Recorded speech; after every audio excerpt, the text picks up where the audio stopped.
Êxodo. A obra de Deus. Parte 22. No vídeo anterior, nós abrimos Êxodo 9 com uma visão geral do que está em jogo. Deus está confrontando o Egito não só com pragas, mas com juízo direcionado, expondo a impotência dos deuses egípcios e deixando claro quem é o verdadeiro Senhor.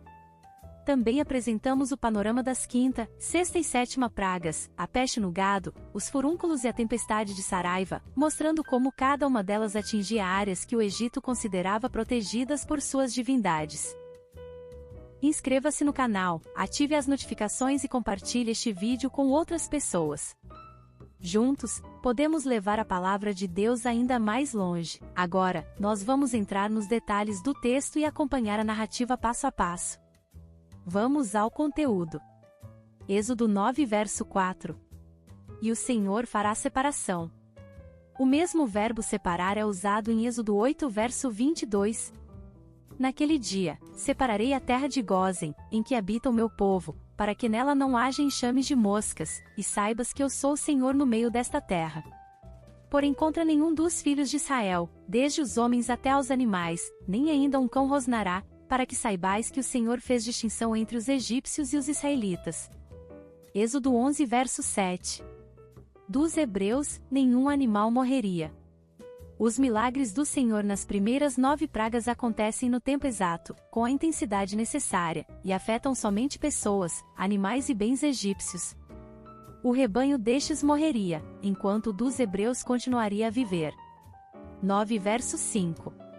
E o Senhor assinalou certo tempo, amanhã. Exatamente como foi dito, a praga começou no prazo determinado.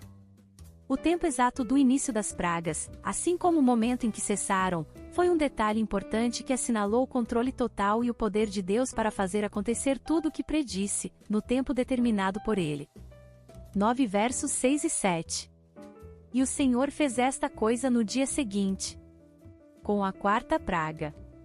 Assim fez o Senhor, e vieram grandes enxames de moscas à casa de Faraó, e às casas dos seus oficiais, e sobre toda a terra do Egito, e a terra ficou arruinada com estes enxames. Êxodo 8 verso 24. O Senhor fez acontecer o que prometera. O Faraó enviou homens para confirmar que os animais dos hebreus haviam sido poupados desta catástrofe. Mesmo assim, o coração do rei do Egito se endureceu. Eu sei, porém, que o rei do Egito não vos deixará ir se não for obrigado por mão forte. Êxodo 3 verso 19. 9 verso 8. Então, disse o Senhor a Moisés e a Arão: esta é a 2ª praga que se abateu sobre o povo egípcio sem nenhum tipo de aviso prévio.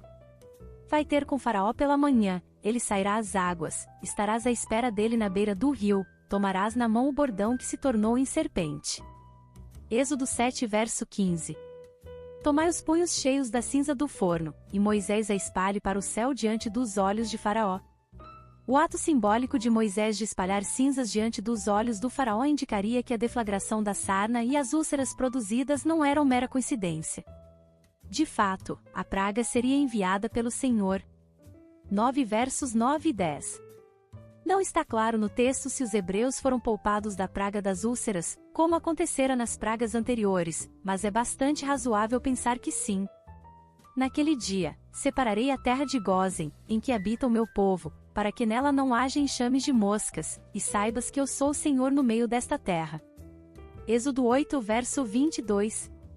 Exatamente como na 4ª praga. Assim fez o Senhor, e vieram grandes enxames de moscas à casa de Faraó, e às casas dos seus oficiais, e sobre toda a terra do Egito, e a terra ficou arruinada com estes enxames.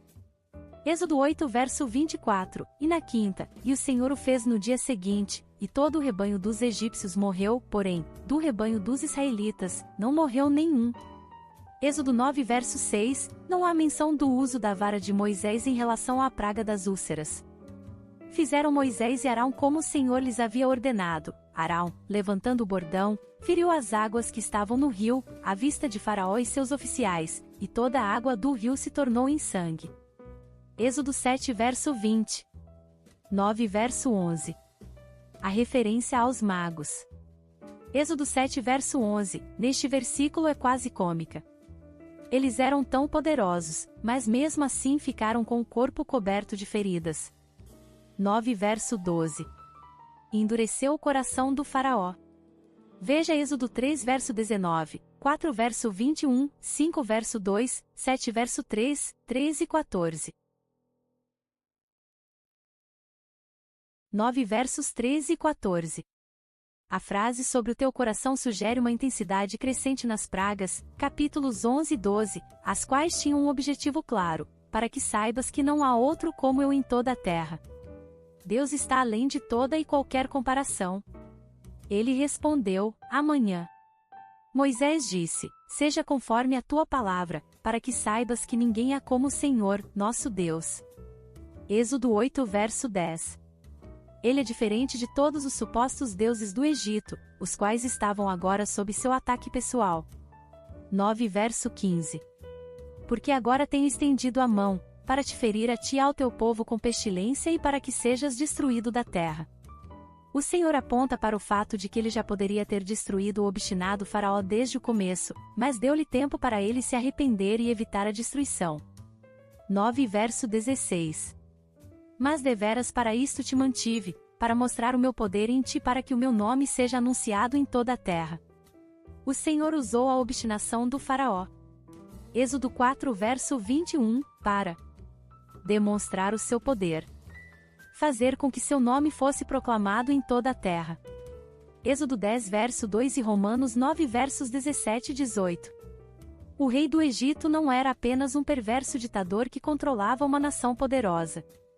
Ele era um homem maligno, impiedoso, injusto que ousou contrariar Deus e autoproclamar-se um Deus. O julgamento do Senhor sobre ele era uma resposta apropriada para desmascarar esta fraude. 9 verso 17. A frase tu ainda te levantas contra meu povo alude à soberba do faraó. Aqui, o governante egípcio estava agindo de maneira similar ao rei de Tiro. Ezequiel 28 do verso 1 ao 10, e a Satanás, a quem o rei de Tiro foi igualado. Ezequiel 28 do verso 11 ao 19. 9 verso 18. Eis que amanhã, por este tempo. Um grande ponto na narrativa das 10 pragas é sua inserção e cessação no tempo certo. Fizeram Moisés e Arão como o Senhor lhes havia ordenado. Arão, levantando o bordão, feriu as águas que estavam no rio, à vista de Faraó e seus oficiais, e toda a água do rio se tornou em sangue. Êxodo 7 verso 20. O Senhor designou certo tempo, dizendo, amanhã, fará o Senhor isto na terra. Êxodo 9 verso 5. 9 do verso 19 ao 21. Deus estava julgando Faraó, mas isso não quer dizer que ele fosse impiedoso. O Senhor poderia ter destruído o rei do Egito e os egípcios desde o primeiro momento, verso 15, porém, ele não o fez.